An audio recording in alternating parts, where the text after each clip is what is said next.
September is a month with an R in it, so it must be time for another scandal involving big-time university athletics. Sure enough, here comes the U.S. Department of Justice, with sweeping allegations of fraud and corruption among coaches and assorted hangers-on connected to Division I college basketball. Unhappily, the University of Southern California is right in the middle of the case.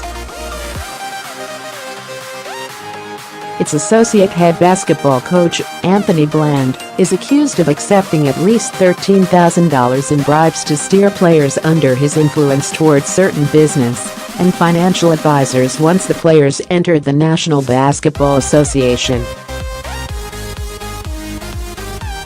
Bland appeared Tuesday in federal court in Tampa, Florida, where he was arrested and was released on a $100,000 bond. The stench extends well beyond USC.Ten individuals, including 4 Division I basketball coaches, an executive of Adidas, and assorted sports agent and management types were named in the federal complaints. University of Louisville basketball head coach Rick Pitino was reportedly fired Wednesday in connection with the scandal, even though he wasn't named in the federal complaints.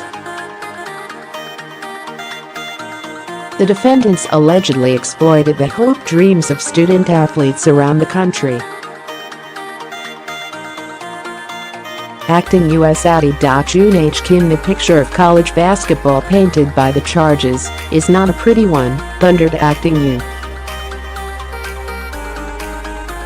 U.S.Atty.Joon H.Kim of New York, who brought the charges.Kim, spoke of coaches at some of the nation's top programs taking cash bribes, managers and advisors circling blue-chip prospects like coyotes.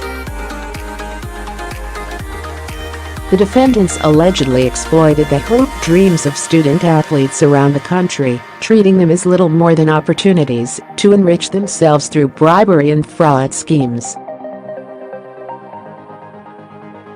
Joon also said the defendants' conduct sullied the spirit of amateur athletics. But the underlying truth of his case is that, among big-name college basketball programs, there's scarcely any amateur spirit left to be sullied.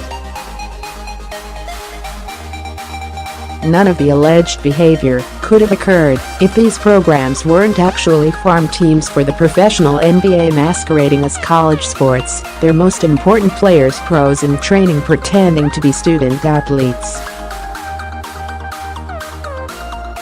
This is merely another example of why Division I basketball and football programs need to be split off from their universities permanently.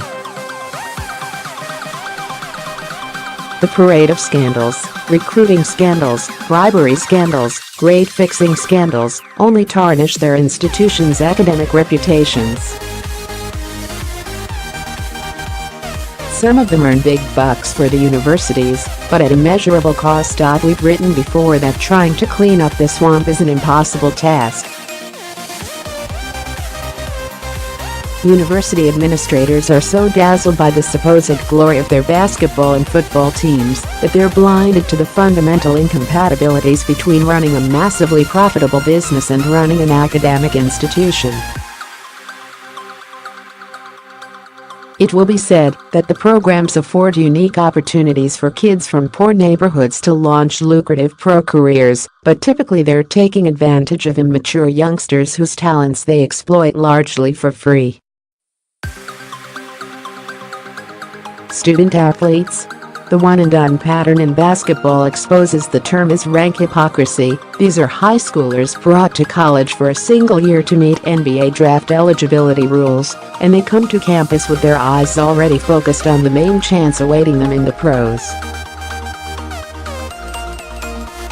2 players said to have been the objects of Bland's dealings with the figures allegedly paying him off were a 17-year-old incoming freshman and a rising sophomore, kids with massive riches beckoning once they left USC, available to be siphoned off.